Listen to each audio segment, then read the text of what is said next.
Good evening, free enterprise fans, and welcome to another exciting start of the All Forks Cup team tournament. We have a fantastic Firebomb Fiesta matchup tonight featuring Soleras versus Taylor Swifting. My name's Vitasia. I'm joined on the mic by Harumph. How we doing tonight, Harumph?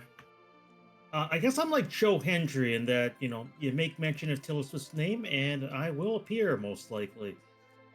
Uh, Fantastic here. First time I've seen I guess, I guess this will be the first tournament here with the forked seed base, I guess. Well, yeah, the Firebomb Fiesta, the first three restreams of the tournament, or the first three races absolutely have already happened, and we've seen kind of all three of the races already start, but this is going to be a fantastic start. Firebomb Fiesta, of course, is a unique flag set. If you want to go ahead and pull that up, that link was just recently posted in chat. It is probably amongst everything going on in chat is the most static of them. There is a complete six objectives to win the game, and five of those objectives are static, are the same objectives every race, every time. Forge, Cave Bahamut, King and Queen, and Masamune Altar. The last three objectives, though, are going to be randomized, so you will have to complete at least one random objective, and there's a good chance that you're probably going to complete a few of them as well. But more to the point, it is win game. So there is no going to be Z fight. I will not get to wind up and pitch the wonderful Z intro for this particular race. I know everyone cry a little bit in chat because you don't get to hear the dulcet sounds of my wind up and pitch for whose butt. There is no butt in this race. Yes, we were off here, and we did see we have Iridia as our hero. So how did you get the girl? She just came along with this package. Well, I guess there's no package to come along with, but we do have a pink tail and a Yang. Interesting start. Rydia is always interesting for the early game. Only character in the entire game that starts at level 1. So she's not great immediately out of the gate, but certainly if you can find any of those summon orbs lying around, can do quite a bit of damage very, very early, even earlier than Palom, our Quake kid. So it's been interesting seeing kind of the evolution.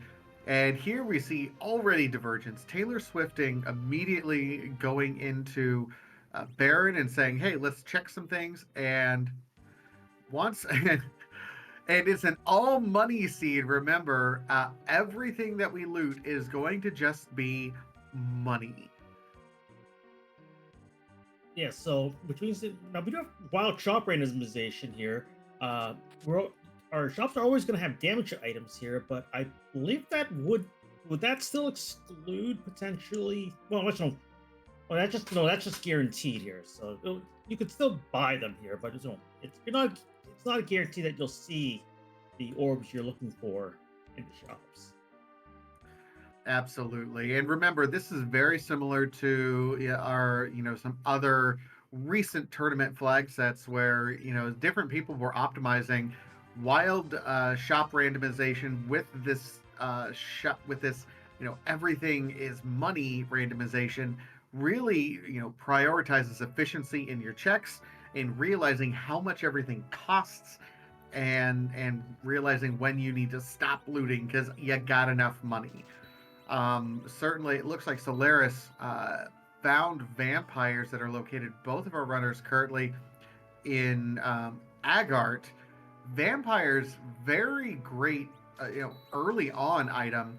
We see a tiara also available in that defense shop. Tiara, best piece of equipment that Rydia can possibly equip on her head slot item.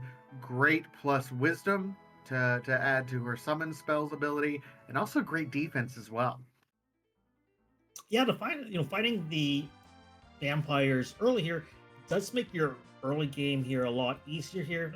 Vampire has gets unless your monster you're facing is undead here, will put a fair amount of damage on your on the enemy, as well as provide some healing as well. And usually it'll be a full heal at these levels, which sometimes can be a problem, especially getting early damage when you don't have necessarily the strongest crew here to attack early on. Yeah, those vampires are really going to be carrying Solaris a little bit. I'm not quite sure if Taylor Swifting ended up picking that up. We do see a Rosa up on Mount Hobbs with an Octomon. If we have any sort of Thunderclaw or other items, should be relatively quick. Otherwise, we're seeing vampires being used very easily here by both of our runners. Now with the seat here, I believe it is you're guaranteed 7 distinct characters here, so you may not see everyone here. So it you have the potential that it could be a while till you see another character, till you see a fourth character. Um, Rosa, you've got the healer here, but she may end up being your damage dealer if you do, in a pinch here, if you find a decent bow and some arrows here, she can play the archer. And our wonderful tracker Warlink pointing out Tella was in the Baron Inn, and we see that thanks to Taylor Swifting checking out everything in Baron. So shout out to our wonderful team behind the scenes, both Warlink05 on the tracking and Neo Bari doing great work on the restream itself. So thanks to our team behind the scenes. Meanwhile, we see Soleras immediately diving Antlion and saying, "Yeah, let's open up whatever we can." Taylor, meanwhile, Tay going immediately back into Baron from the looks of it. I didn't have to see, as the dropship, or to go right away here for the. All right, so we got the elements here, so that is a easier checker because the small HP pool in there gets divided here. So the vampire, so.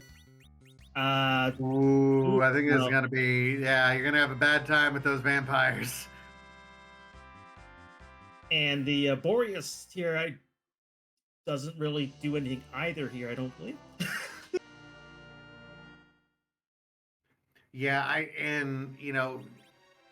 this I think goes to a little bit of experience. Soleras, one of the long-term members of our community, been around for several tournaments at this point in time.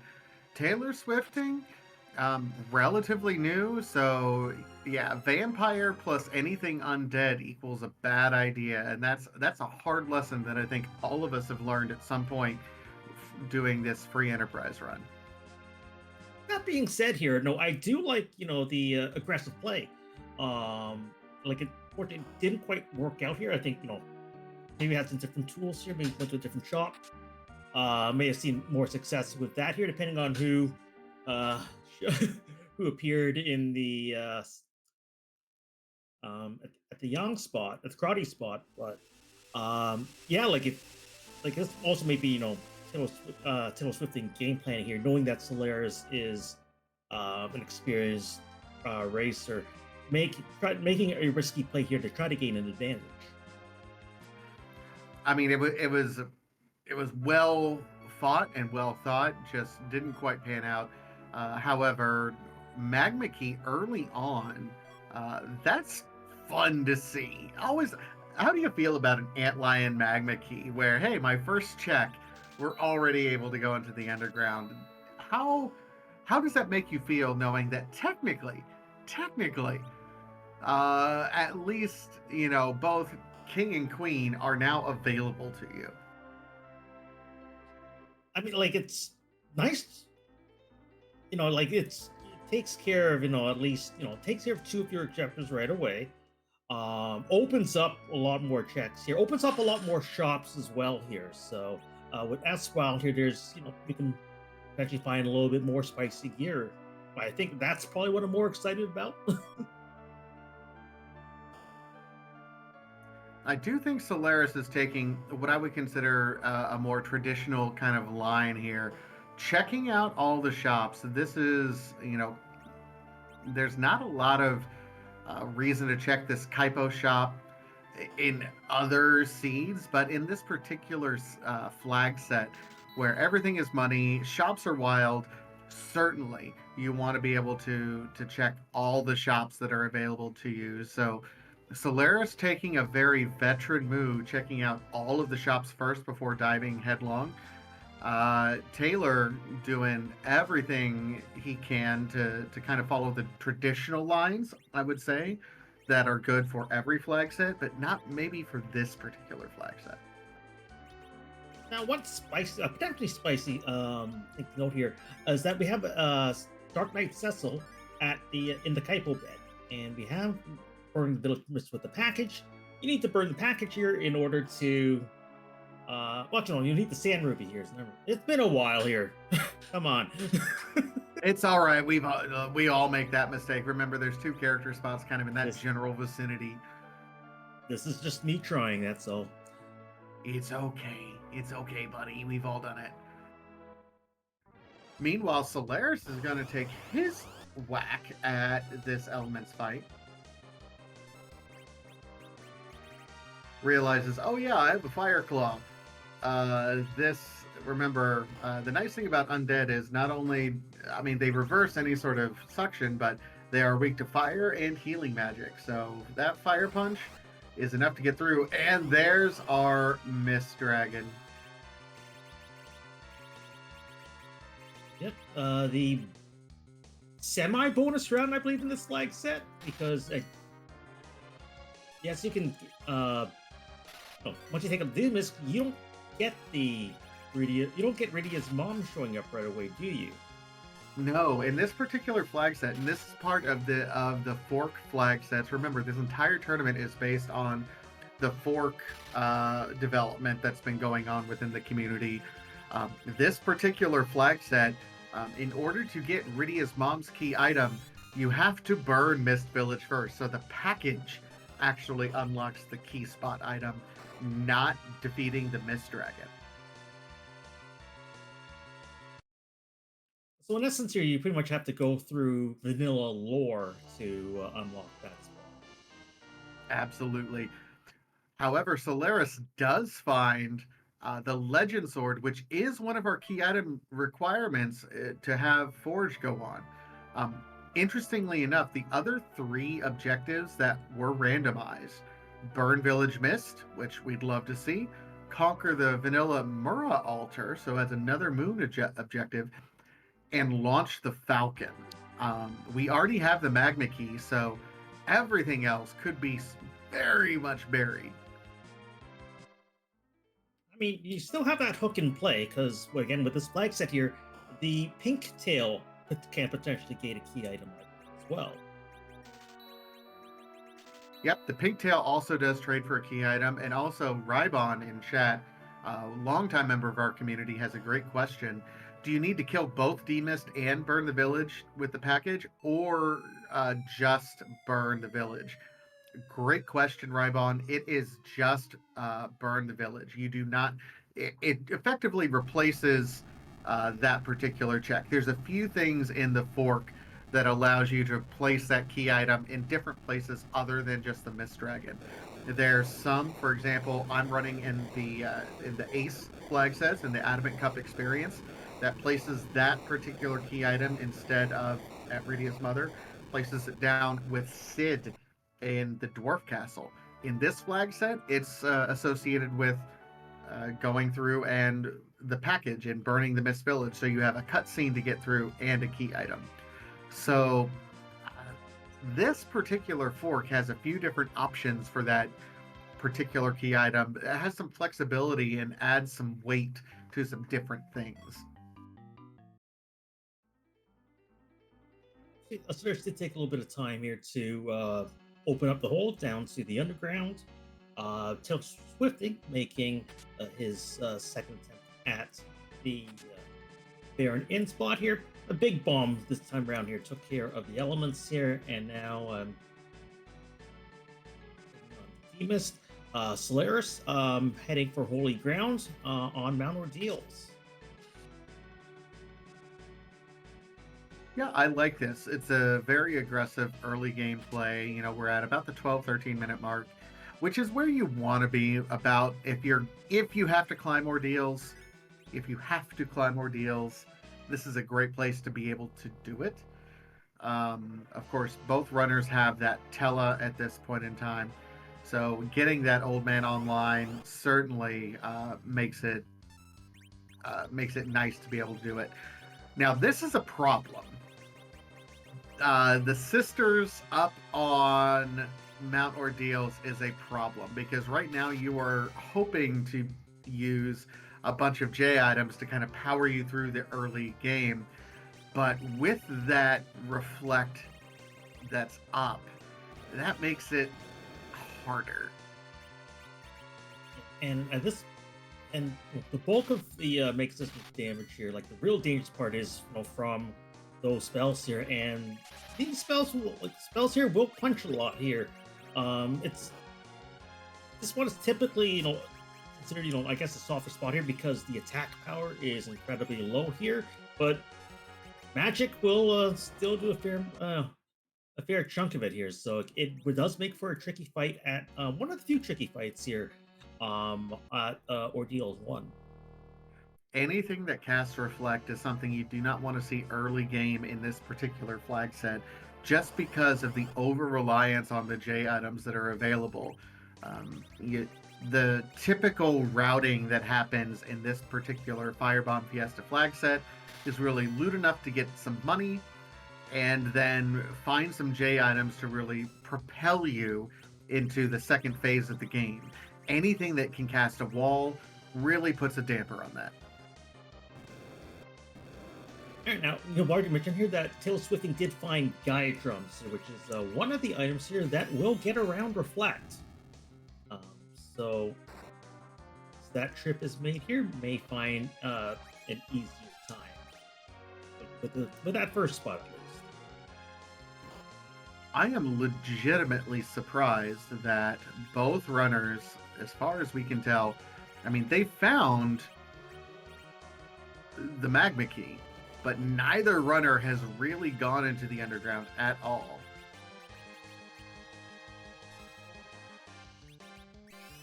Sorry, I was a little bit distracted here by some blasphemy in the chat. Soleras here making adjustments here, reflecting vampires off of a walled Rosa here to try to get this try to get through this fight. I mean, okay. I mean, as long as the vampires true, in yeah. the right place here, it's all good.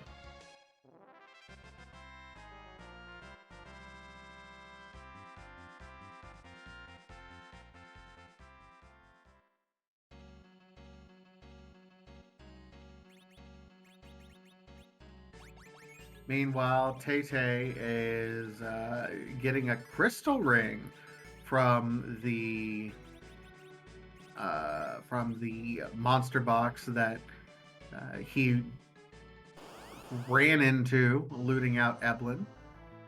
Oh, there's two in the basement.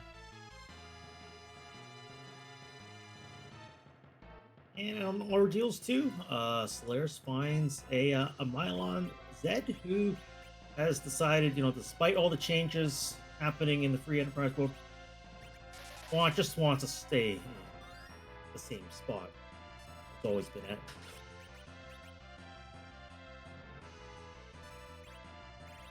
All right, so Tay's got the setup going to use the Assassin Dagger to get those swoon procs. That setup is important to know if you're going to be doing any sort of early game pull into Eblin Castle. And it's doing well here. You're getting a bunch a good amount of chunk experience early game here. aside from the crystal wing's great here, the adventure can potentially be great here if you can find someone to wield it. We do know there's someone around who can. Whether the seed will lend itself to that, we'll see. I do like that Tay has decided to go ahead and grind effectively, do this kind of mid-game grind to loot out all of Evelyn Castle and just boom, boom, boom, 3 quicks.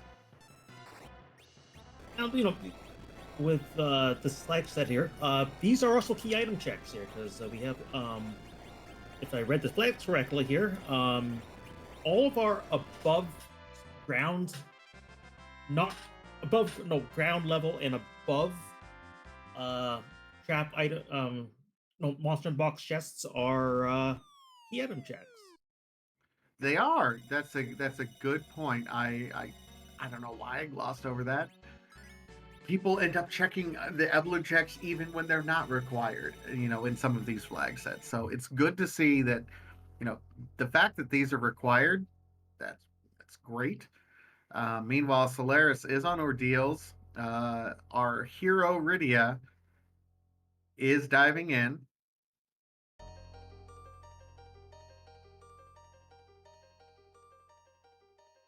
I still haven't seen a good summon yet, have we?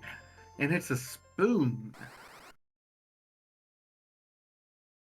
Which may or may not potentially be just a key item.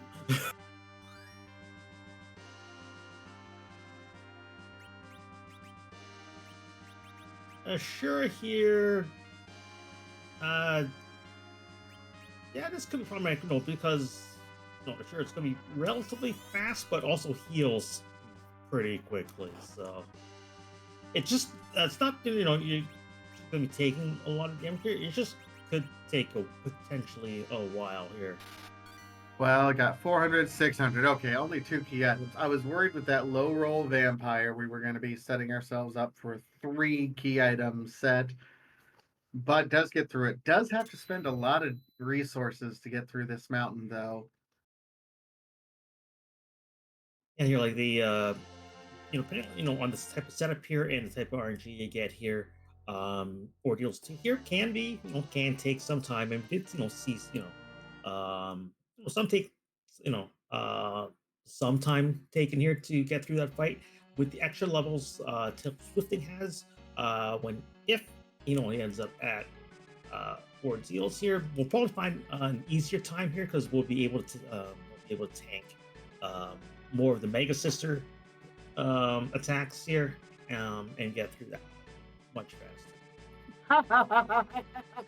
Okay, okay, that's great. That's happened so many times in reverse where we get the rat tail and it leads into the pink tail, and then we get the extra key item that it's just automatic.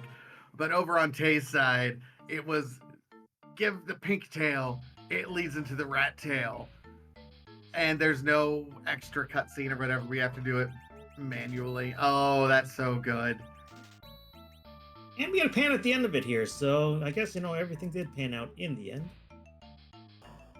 So at this point, Tay has found the hook, which will allow us to do, launch the Falcon, which is one of our objectives.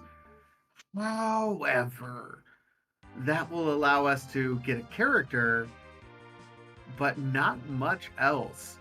So Tay has said, hey, let's just go into the underground normally. I will be able to come back and do that other thing whenever I'm ready. As someone who might want to, can play aggressively here, would you say there's potential value in just risking and just going diving the Falcon at this point? I would, given my party setup right now with on Tay's side, and knowing that I have an Avenger sword sitting on me, I'm diving that for the only purpose of checking if I have a cane or a Cecil over there. I want someone to swing the Angie stick as hard as we can, because that's my advantage right now. Otherwise, I don't care. Like, there's no advantage to doing that right now. Well, okay. Hold on. Hold on. Let me double check something. I need to double check because there was a flag that was created in some instances, and I need to double check it. Chat, help me out with this. I'm not familiar with Firebomb Fiesta because I haven't been playing it. There is a flag in some instances where completing your objectives gives you an experience bonus. I believe it's for this, like, it's key items art will give you like a 2% boost per key item, if I'm not mistaken. Okay, that's ace. It will give you, if you complete objectives, it will give you a bonus experience. In this one, it might be. It's the This key flag item. said check bonus. Yeah, it's a Okay. check, yes. Okay. In that case, then there's no possibility. So in other flag sets in this tournament that you'll see, possibly, we might see someone go do that, even though there's no key item check to do. Not in this flag set though, so there's no real reason to. We do see tail swifting eating one of the I guess tactical memes we talk about here. Check your freebies.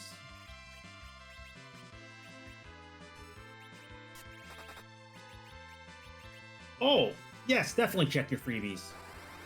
You have a darkness crystal, and if my calculation is correct here,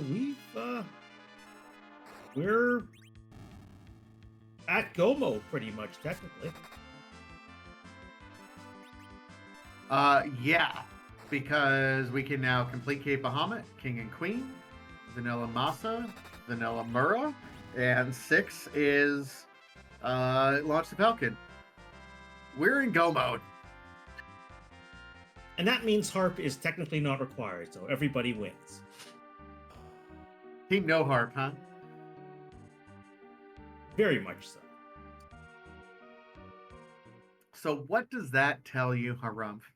If you're a runner, oh god, okay, Bahamut free. Bahamut is absolutely free in that Asura spot. You throw up some star veils and let Bahamut go, and it will kill itself, no problem. We already know that is full leg right there, so you find some blizzard gear and you should be good to go there as well. Which not as easy, admittedly.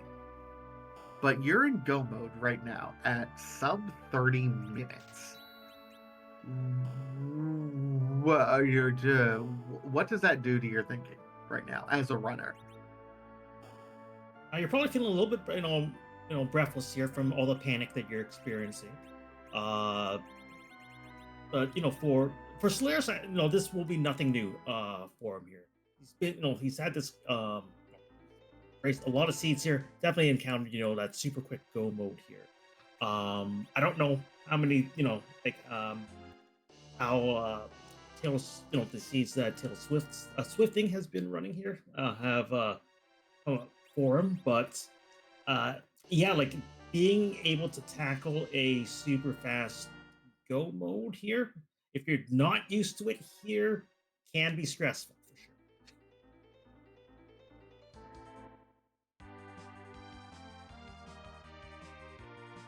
Well, and still completing some key item checks, on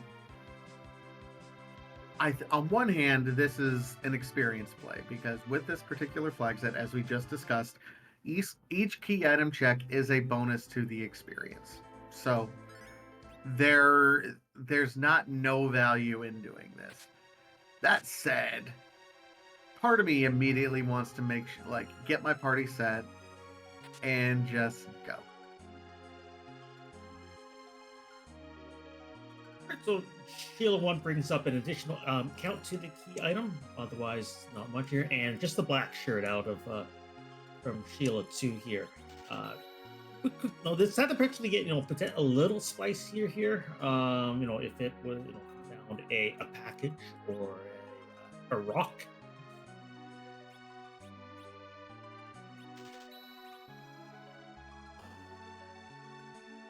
All right. So now we do see Soleras actually diving the underworld. Interesting to see if Soleras will say, yes, let's go ahead and continue to dive, or this is just a play to pick up the character here.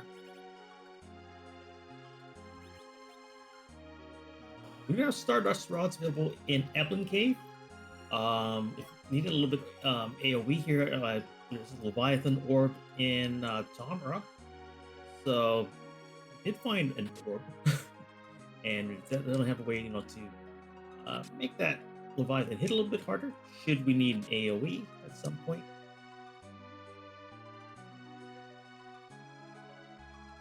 Yeah, worth noting, Solaris does not know the go mode yet.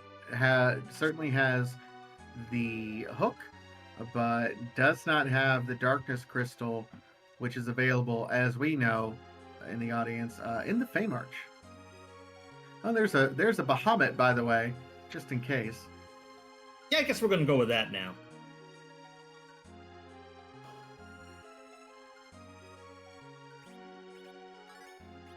Was See that here an... it was a Tella? So that won't. There's no dupes, so we won't get a second Tella here. But yes, that was a Val at the Rupa contest.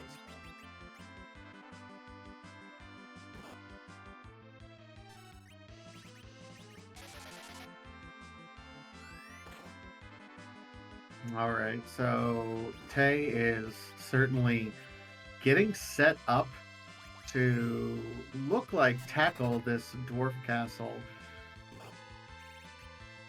Set up reasonably well. Mid-20s is certainly doable. Good, it looks like some pretty good gear at this point in time. Anytime you have a tiara and an elven bow equipped Rydia, you should be pretty good. Bahamut also has the ability to solve a lot of problems for you. That was a key item. That was the package. That was a package. That's big. So that's a key item, and certainly one that is required. So that's going to be an alternative objective for Solaris. Yeah, that has the potential here to to be huge here, especially if we do have some nastier bosses at either the Murasama or Masamune altar spots here. Like you'll certainly burn a village here before you take on an alt gauntlet down there. Oh, absolutely. And I mean, it's worth noting that the Darkness Crystal is going to be hard required because there are three objectives that are locked behind it, and we can only pass on two. So obviously, we're going to have to go to the moon at some point in time. It's just a matter of what we're going to do there.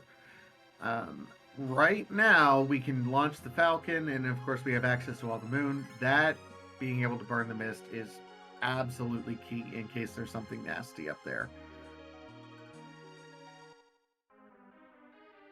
We do find a Cid at the at Dwarf Castle here, so someone who can't wield that swingy stick, but it's another target, I guess, at this point.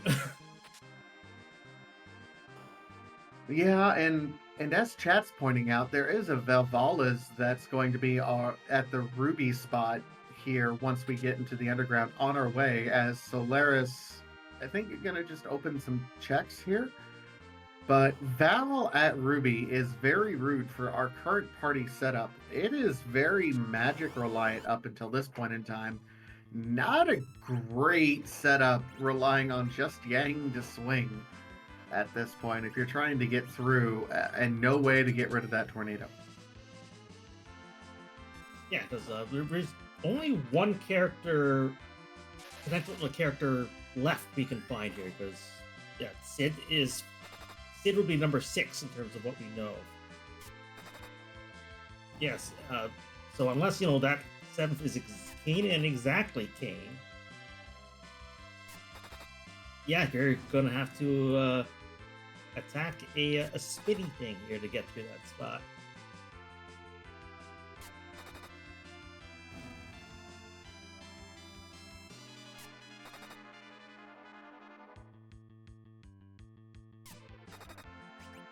Luca had an entire armor around her neck, but we do have an adamant here. So that's a forge. That is another objective that is cleared that Tay is going to be able to dodge at this point in time. So the only thing we don't have access to at this point, no, we have access to everything, don't we? Yes, we do here. So we know here that that Baron key, that we found here in the upper tower of Babel here is doesn't lead to anything.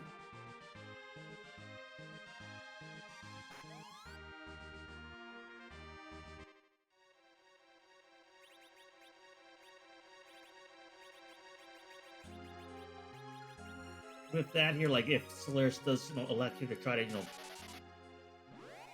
try to dive Baron here, not to, yeah, try to find, dive that Baron here to try to find that darkness crystal, because and he still doesn't have a darkness crystal yet, so doesn't No. have gold mode. Yeah, and this I think is testament to different play styles. Solaris has always been a very thorough runner. It's running different seeds on the back of his execution, which has always been fantastic, and just saying, I'm going to let my opponent make a mistake and skip something in order to beat me. He's going to be very, very thorough. The problem is Tay has absolutely skipped over a couple things and said, yes, I'm fine doing that. And with this particular flag set, in go mode certainly is set up reasonably well and looks to be, is in go mode, actually has something complete at this point in time, and in the lead over the veteran Soleras. Yeah, it's risky when you skip objectives here, especially if your opponent here is executing well themselves. Again, like it's aside from a little, foible at Baron in here, has run a pretty clean race.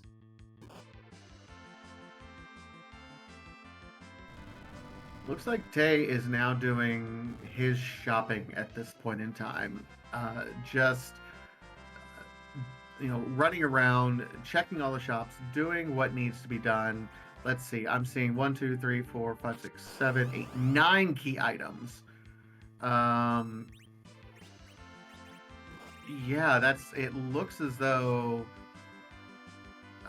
Taylor Swifting is now setting up to go into the underground and do the hook route.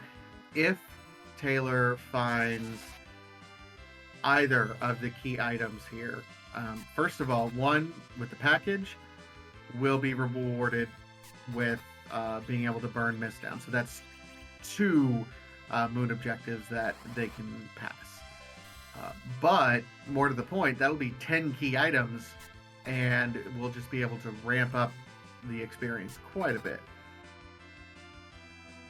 Now with the package, if Taylor Swift does have the package, we get in a situation we don't normally see, don't typically see in a race, and that's the luxury of choice. Which of the remaining key items do you want to pick? Cave Bahamut, because there's not a cutscene to go through, and you immediately just go to the moon and you're done. Like, you hope that it's a good boss, but if it's something mean like Kenyatso or Baigen, something, or Octomom that's super punchy, like you feel good about noping out of that, because with a win game setup, you are not playing for leveling. You are trying to just get through the game and get your objectives done so you are done. There's no, hey, at least I'm just doing the grind now so that I will reduce my grind for zeroness. That's not a thing. So it's really just about eking out whatever you can. And if it's something that's magic based up there on Cave Bahamut, great. I can get through that, relatively low levels. Especially if we have some checks here that take longer here. Like Throwing the Bridge West isn't a short check here. Launching the Falcon isn't a short check. The walk to the Masamune altar isn't a short check. So it's like, which of the long checks do you want? Which of the longer checks do you want to do? We do see Luceris, electing here to burn that packet early. Does find a Sid here, so that'll be his where he'll find his Sid. Uh, yeah, so the right now here we've got a party, with some decent white magic, potential for decent white magic here. Uh, yeah, and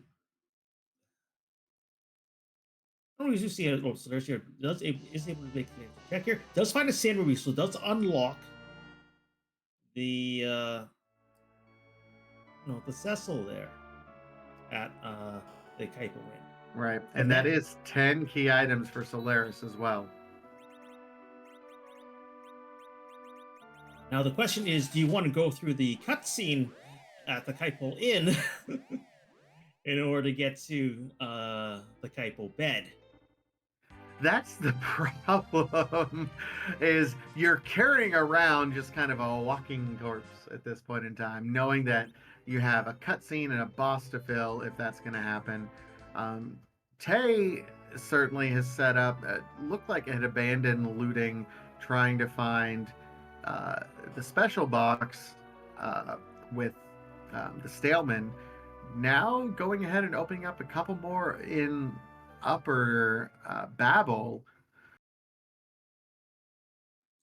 Solaris is saying, yes, I presumably really do want that Cecil, and I'm willing here to get through whoever this well, presumably, uh quick moon boss here. You like to see the D-Lunars here, because they're not going to be long for this world. Honestly, I don't know if I like to see the D-Lunars here, because the D-Lunars are a special set of bosses that I like to call cheesable. They're cheesy. There's something that I can set up and take on at a lower, when I'm lower level at a higher level spot, so long as I can survive through the fires. I just throw up a star veil and let them breath on themselves.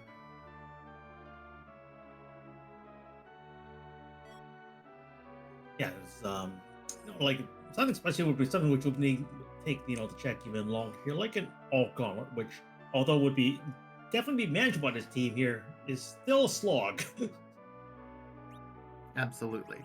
So this is where I'm not so sure, and I would have to consult with my teammates on my team, and of course the larger theory crafters in the tournament. Solaris has invested a lot of time in getting this Cecil, but it's a Cecil, and he has an Avenger sword, and that does hit really hard. But the amount of time that he invested in that, I don't know if that's worth it really to be able to get through and just to really have an impact on the rest of the seed. We're at 41 minutes. We know that Tay's in go mode. Solaris doesn't know that yet. Solaris is still looking for that darkness crystal. Yeah, you know, the more time stays away from that fate march here is going to be more time. It will certainly add to the potential panic, considering here that you're essentially one item away from go mode, but you're still looking for it, not knowing if your opponent's found it already. Yeah, I think that's something that in the back of my mind as a runner, I would have to be thinking about is there's a lot of free spots that I haven't checked that I'm super nervous about right now. Solaris going there now, though. Yep. So, assuming here that the check does not get skipped over here. Well, no, we'll have go mode. Um, Tails with here. Yep, now going after the objectives here, trying to take on the Val here and uh, well, the KQE spot here being Dark Elf. Relatively, simple fight at that spot here. But well, we're gonna see here how Tails Swifting handles the Val here. Yeah, this is the worst part about it. It certainly setting up the blinks looks not sure if we have a because as long as you have blinks set up and your Sid and Young are rolling in terms of uh, having Zerk set up, then you might be able to get through slowly. But you've been so reliant on this Rydia up till this point in time. Yeah, Taylor says, "Hey, let's try something else." Yeah, at this point here, I think the thought maybe here, like we're not gonna launch a Falcon here. We're gonna try to get the the other objectives we've got available here. So we're looking at Fey March or any of those moon spots. 'Cause, all of those moon spots, I guess here. In order to use things.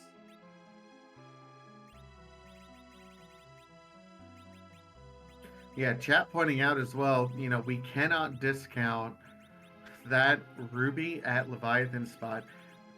Pretty decent magic attack, and every physical attack is going to result in a fire 2 to the entire party. That's going to be rough. This Bahamut is free, as we've mentioned a couple times, but the next part, not so much. Oh, Now this is big here because Tail Swifting is going to find the package. Because taking on that Steelman chest here, and we know here that package is there.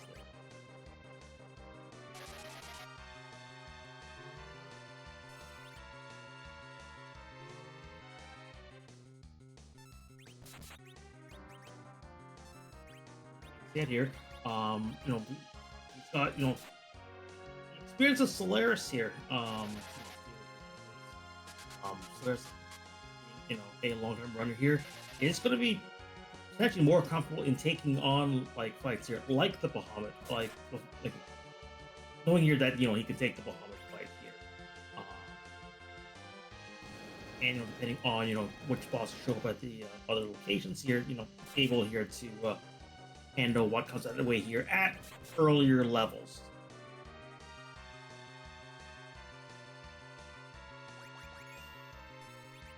Interesting that we have a Bahamut at Asura that we have 10 key items, and we have a level 1 Cecil who I think is about to get slingshot. Yeah, double the experience here, plus whatever bonuses. I don't know what the number of checks that key item checks Solaris has done here, but that's on a little on top of that doubling. So yeah, so it's gonna be a bit more of a slingshot here than what we would typically see. Oh, we have only Rosa is gonna survive. So only Rosa and Rydia will get experience out of this one. Rydia because hero. I gotta think that's because of how things were slowed down with Cecil there.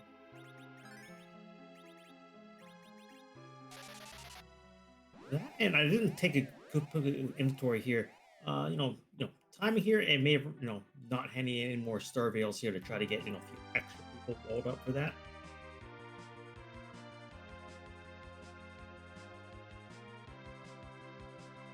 All right, so Tay is starting his Bahamut fight, and not taking the free fight. Says, "Yeah, I want to try to add some damage to this." But this is very, very fast. Should have started the Star Veils. This is going to be interesting if Rosa gets the Star Veil up. Most will get the Star Veil up here, but the question is, no one else is going to be really going to get that Star Veil up here. So, uh, what is Rosa going to like? Are we just is Taylor Swift just going Swifting only just going to try to run here with the one Rosa or?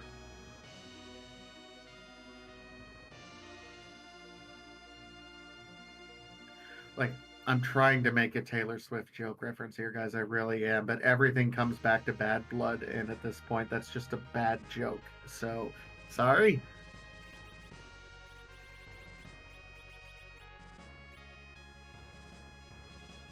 But does get through with a little bit of a little bit of brute force.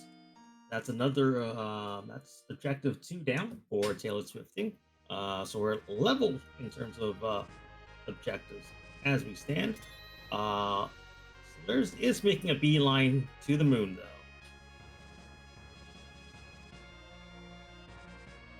Yeah, and as Rybon is pointing out in chat, are we fading the Ruby? We may want to. I kind of am leaning that direction too. I'm at least peeking these other bosses. I don't think, and I'm double checking. Sirens may be available in here just to do a quick grind. If we have any sirens, I might do just for a quickie grind up on the moon. Grab some mute bells and do some warlocks, and then just like send it. Now, yeah, you won't be able to buy sirens because there's no J is on for shops here. So Eno XP is on as well. So any experience you're going to get here is going to be from your non-random spots, so your boss checks and chests and such here. So Swifting making a play at the Ruby. that's an interesting. I don't think he swings Rubicant. So that's interesting that the swings are not necessarily a threat. So that's interesting that we got a blink up on Rydia. Really, I think the threat is the glare there. Well, no, here's the thing. This spot does hit hard because this is the Leviathan spot. Leviathan only casts magic at this spot here, and this game being well programmed here, typically at the spots here where they only have one type of attack here, like magic here. Also, attack here. We'll just set it really high because nothing's gonna happen here. So yeah, the magic won't be too bad relatively here, but Ruby's gonna punch.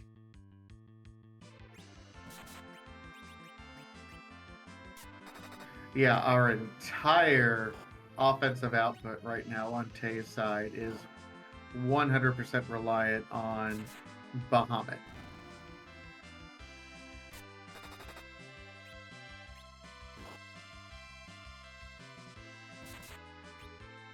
Yes, so they're actually going after the Lunar monster chest there. This will be Cecil's slingshot. Didn't see how many levels we got to, but we do find a tower key, for fun, I guess.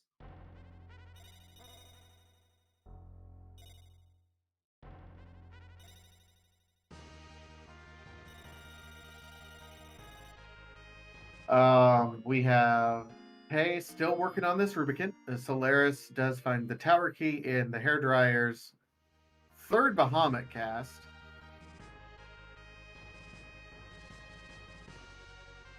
And some cure 2s that honestly it's like Yeah,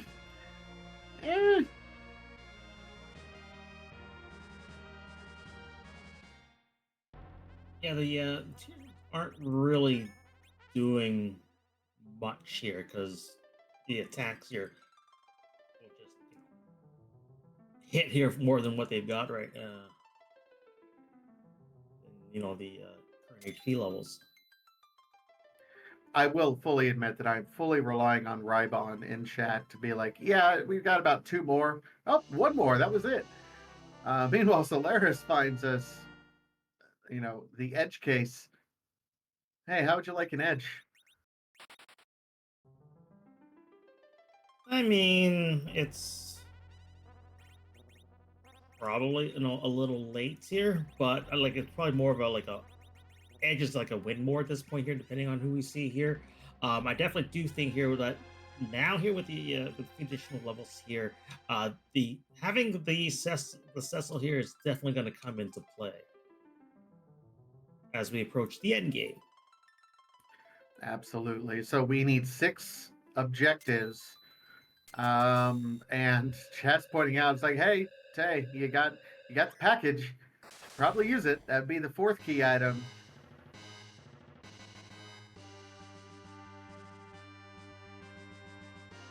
You know what the thinking here might be for that one here is you try to save that one for last here, because if you save the burden riddle just for the pack here, your game ends here once you get the burden mystery. You don't actually have to go through the cutscene.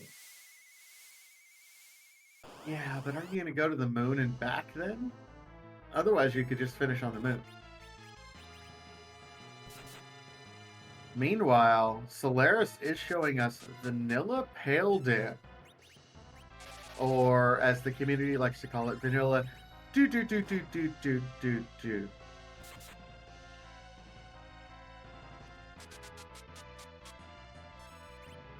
Because one of those moon objectives is at the bottom here, so there is a walk down here, and if you have a slow fight there, like it's a gamble, but there's a lot of gambling to be had in free enterprise, even though it may not necessarily be overt gambling. I mean, it's all based on the percentages, no matter what you do. It's 50-50. Either it is or it isn't, right? Right. All right, so Tay is going to the moon. 3 of 6 objectives. Soleras is currently finishing off the 3rd. Honestly, that pale dim is really, really doable as well. What? Tay, what are you doing? You're in go mode. Stop it. I think we're looking at comfort level. May feel here that you need a little bit more experience here to try to make those fights go a little faster here, or a little bit more comfortable. Okay, that's the justification I can justify in my mind that is going through Tay's head right now. Yeah, like in terms like with experience here, you become more comfortable here taking those lower levels here, but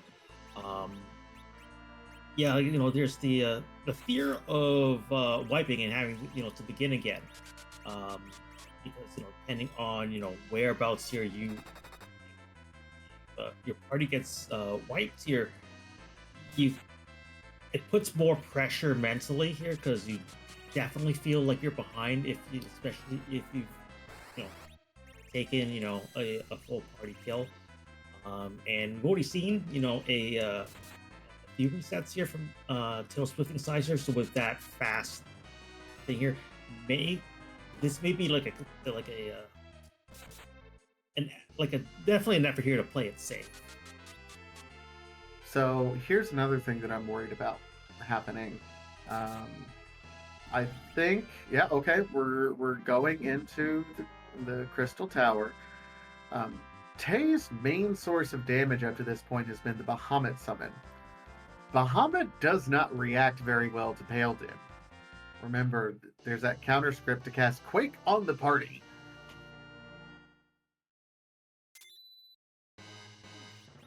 Yeah, but tell it if you think to have ready to float. I mean, that does help things a little bit. Yeah, I mean, that helps if you know about it and are set up for it ahead of time.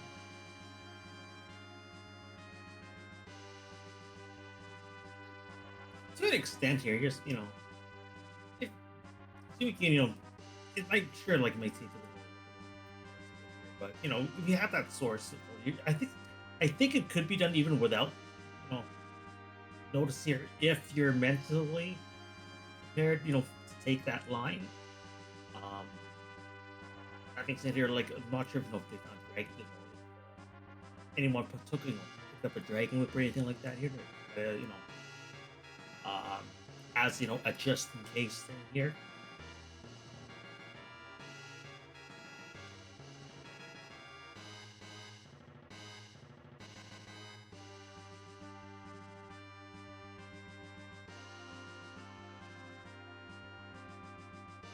Oh, uh, bro- uh, brought something up here. Yeah, Seems something took the edge here and uh, dropped its Hella, which means that we don't have an exit caster in that party. So, Well, I mean, it's not a super long walk out if you're planning on walking out to go back to the moon or go back to the blue planet. Um, that is interesting, though. Um, although Tella wasn't online for Tay, right? Hasn't done Mount Ordeal, so yeah, had Blink, yeah, had Slow, didn't have anything else. So felt like a dead spot. And at least Edge can take a hit. Kind of. all right, so Tail Swifting, uh, going to have his at the panel. Then we're going to find out who is at this Masa Mune spot. Ah, aha, right on. See, he took a hit. A singular. That's it. And we have a bike in here at a spot here that can punch, but uh maybe in total, but by the fact that we do get a bit of a split of that HP here, so not as much attack to worry about here with the body. You've got Cecil swinging here. You have Edge able to make use of that spoon to deal easy quad 9 at that center of mass here. If Tail Swifting does end up taking the Masamune route here, won't have that advantage.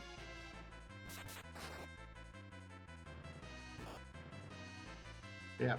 Tay demonstrating do not cast Bahamut. That's a bad idea. Um, although could be throwing some floats up on with Rosa to enable that. But as chat has pointed out many times, but feels like blinks are the priority, which I don't disagree with. Like Blink is one of the most. I guess when if you're coming off a middle here, you may not necessarily think of it here, depending on what your playstyle was here. But yeah, it's definitely one of the best spells here in Free Enterprise in general here, because it allows you here to focus more on your offense here as opposed to having to heal or bring anyone back to life.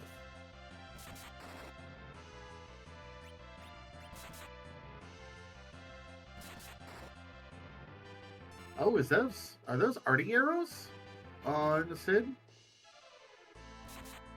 I didn't see here. I have not been counting the damage. Yeah, but arty arrows here would certainly that kind of does it.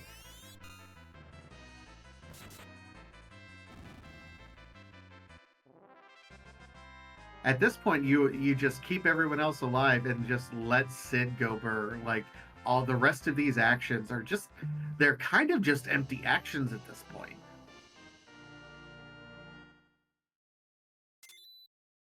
Yeah, so we'll see how this goes here now.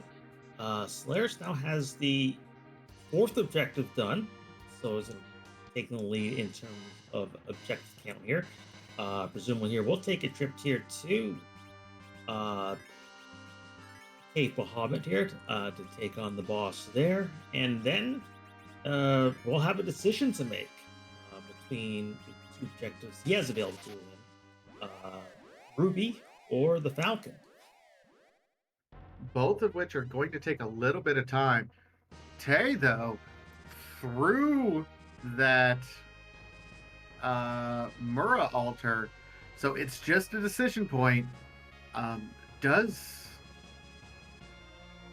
let's see, that's 1, 2, 3. Hasn't raised the Falcon. Why did I Yeah. think that Tay was just like ready to go? Yeah, Tay really here, really here at this point. It's Bahamut here and the package, and that's the 6. Uh, Choosing to walk Oh down here. This is no. interesting.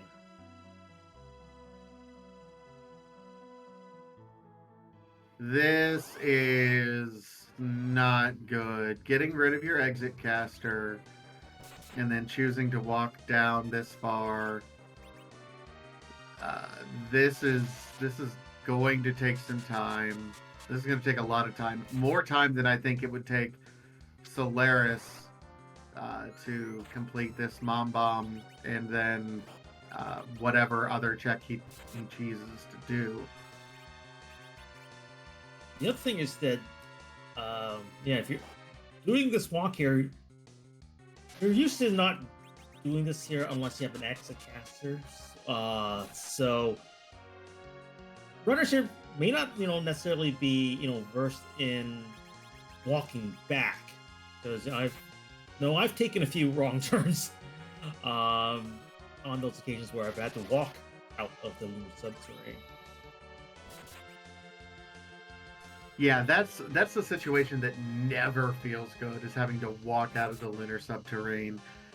I think all of us have done it. None of us like to do it, to the point that we avoid doing it if we can, and we make routing decisions explicitly to avoid it. Yeah, this doesn't feel very good at all. But okay, I guess we're gonna get through. And I think the worst part of it all, the worst feel of it all, is Edge was on the floor for most of that last fight, so didn't contribute at all to the fight. More to the point, did not even get experience at the end of it, so can't contribute to further fights. That was a dead spot. So now you're definitely missing that exit.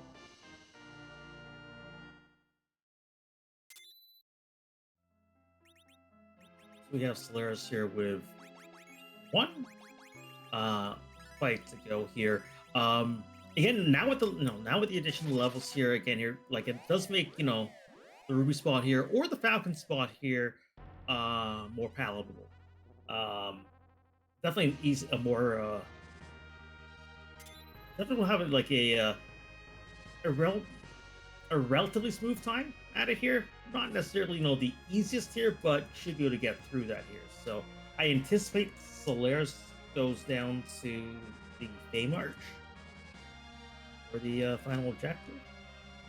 So Tay just unequipped the Masamune that Edge had equipped in order to be able to dart it.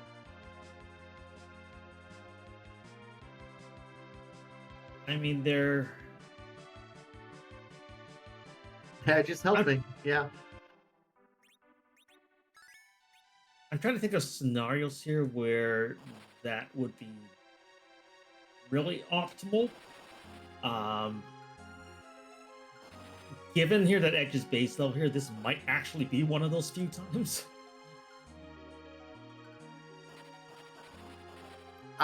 So here's what I think is might be happening, because Solaris is on his way and says, "Hey, you know what looks good? That Ruby, which we know he can get through because Taylor has already gotten through. But it certainly feels like this is Taylor Swifting's first tournament race. Um, I think we can all remember back during our first race. There's a little bit of nerves that are built up, and especially when you have go mode at the 20 to 25-minute mark at that point in time. The mom spaghetti absolutely comes up. You are nervous, you're shaking a little bit. There's all sorts of things that are playing in your mind. The mental part of being a speedrunner in a randomizer community starts taking effect.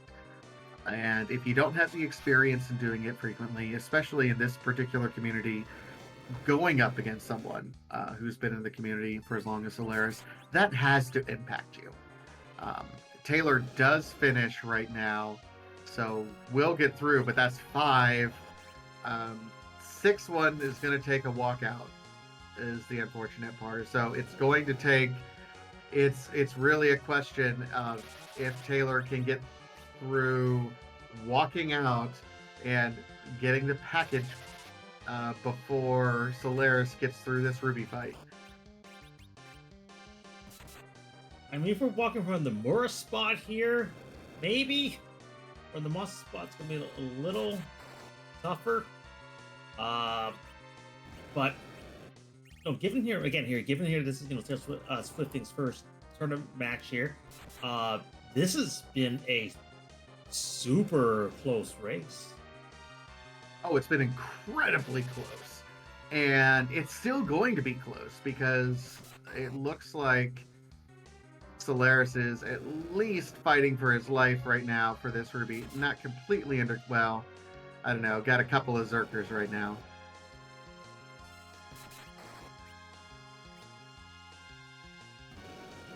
The package sequence is going to bite. Absolutely wreck Soul.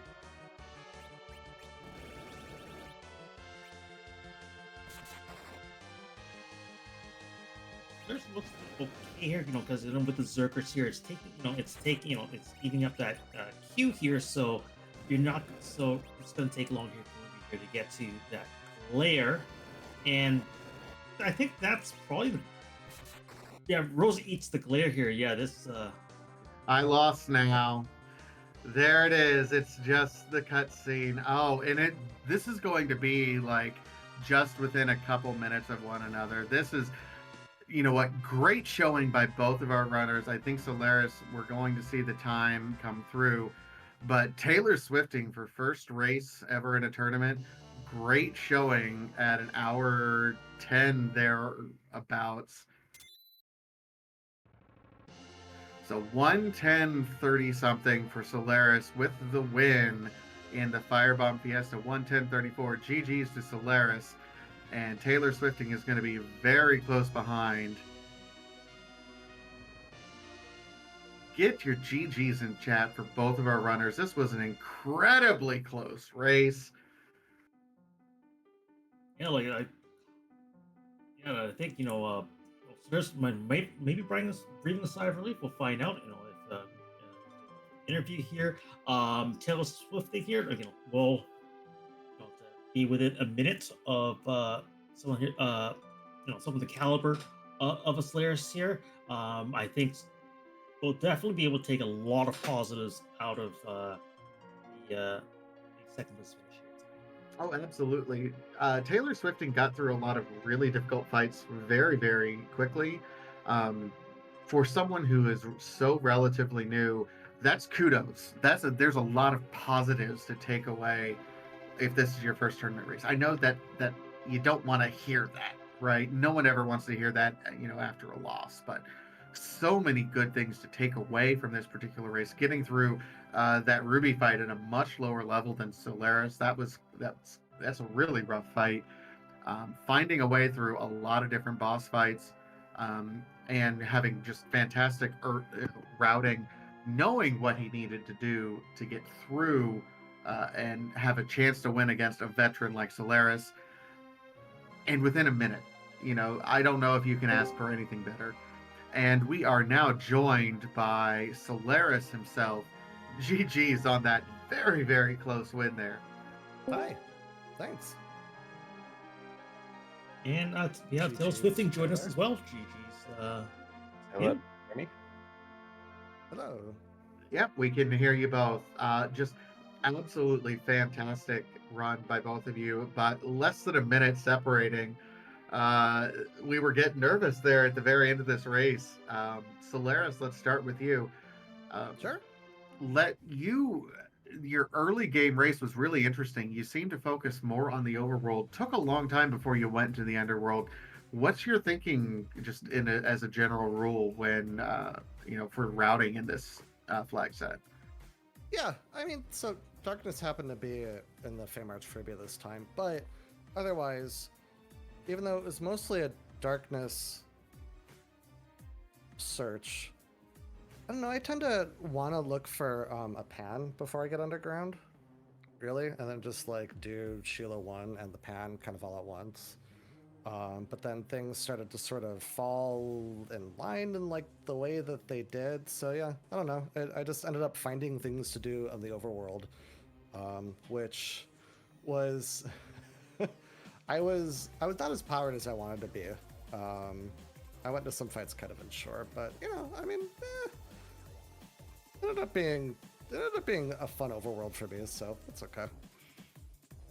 I was gonna say it felt like kind of a low power in general seed for both of you. Things I would say turned on or activated for you in particular.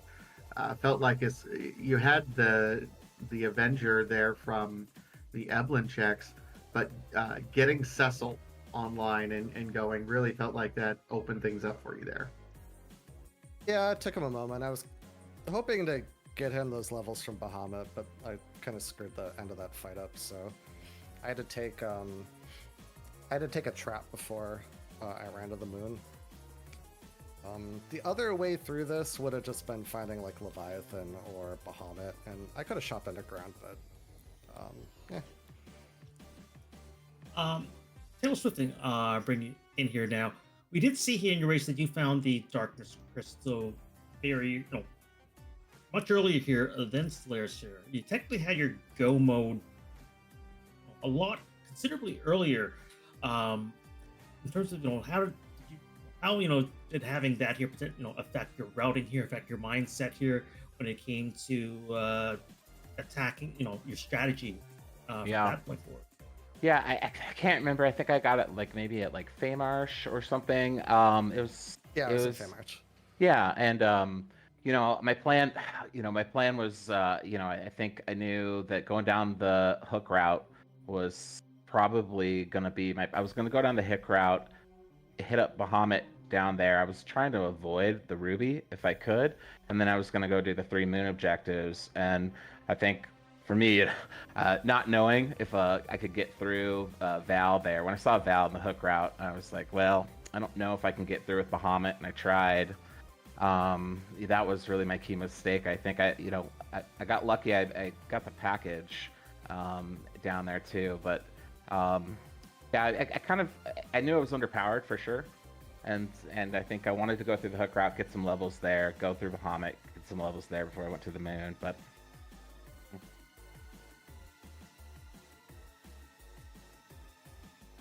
Was going to say you took on that Ruby fight in particular, quite a bit earlier and at significantly lower levels.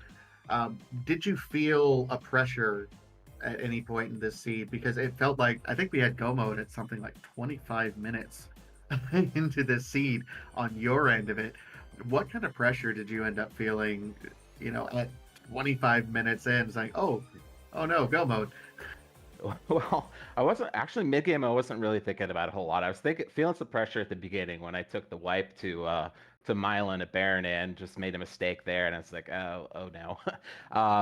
Mid game, I just kind of was just in the flow there, and then I think towards the end, I was feeling good, but definitely starting to feel some pressure. I knew, like when I was having to use warp to get out of the LST. And I was like, oh no. And I felt like it was going to be really close there towards the end, but I probably shouldn't have given up the Tela for the edge. That was kind of a decision point we were all talking about there. Talk to us a little bit about, because we were debating in chat and then on the stream trying to math out what's actually faster, like doing doing the package check to turn that in and waiting through that cutscene and then going to the moon, knowing that you'd finish up on the moon, or being able to warp out and then come back, and then you got rid of Tella for the Edge. We get trying to like finish the fight faster, but Yeah. then Edge spent most of those fights on the floor. I didn't even think that I had given up exit and in hindsight, I'm not sure. The Tella hadn't done anything all game. And so I thought, even a low level Edge, she'd be faster. I could use them for life pots, cure pots if I needed to, maybe a few darts here and there. I didn't. The plan all along was to go to the moon and then come back and open the package last, so you can avoid about, I think it's like 60 seconds or so on the cutscene there.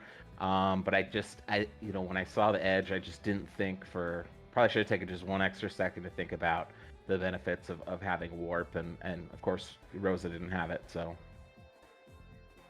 or exit, yeah. Look, I'm not looking. Look, it may have been a case here where, because you didn't do the ordeals checks, so your tele was actually not leveled up here. So I'm not sure if that might have had something to do with that here. But a general question, I guess, here to both of you here, having run a number of seeds for this flag set here, and running a seed here that's based off a fork here with a few flags here that you're not used to seeing here if you've only played, I guess, vanilla free enterprise here. Is there anything that's surprised so that you can't that you've has caught you off guard here, or you found surprising and never had to adapt to?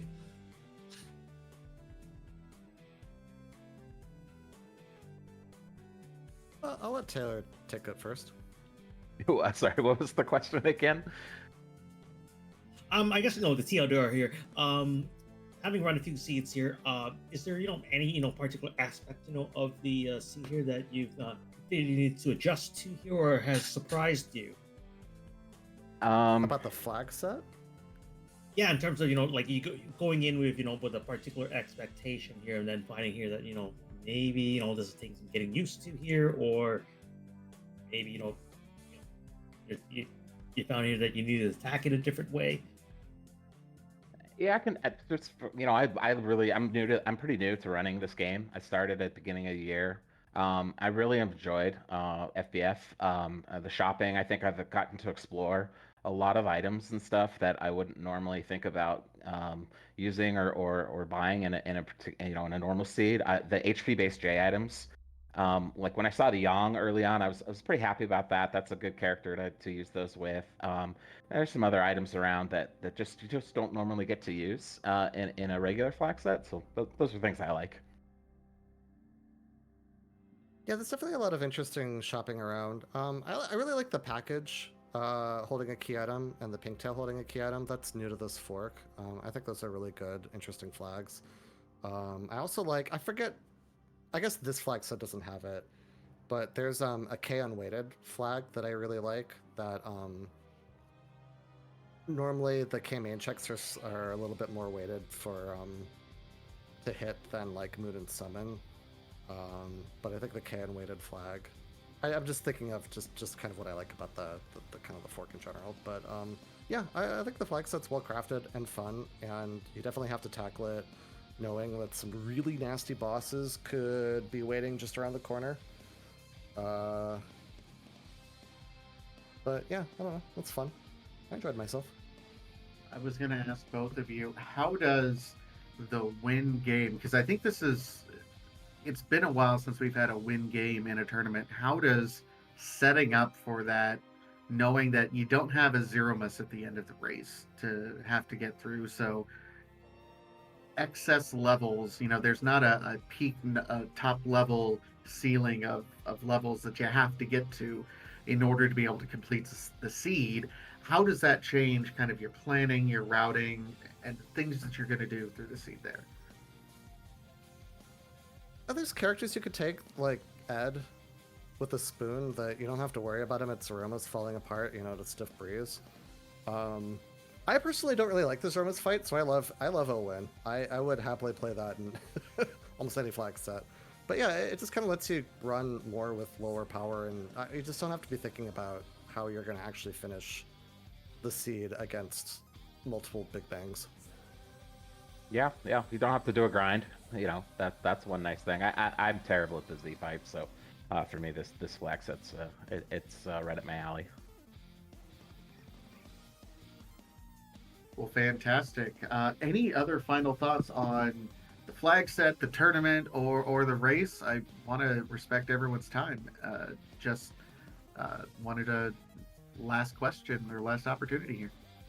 Yeah, I really enjoyed myself. It was fun racing against you, Taylor. Sorry again.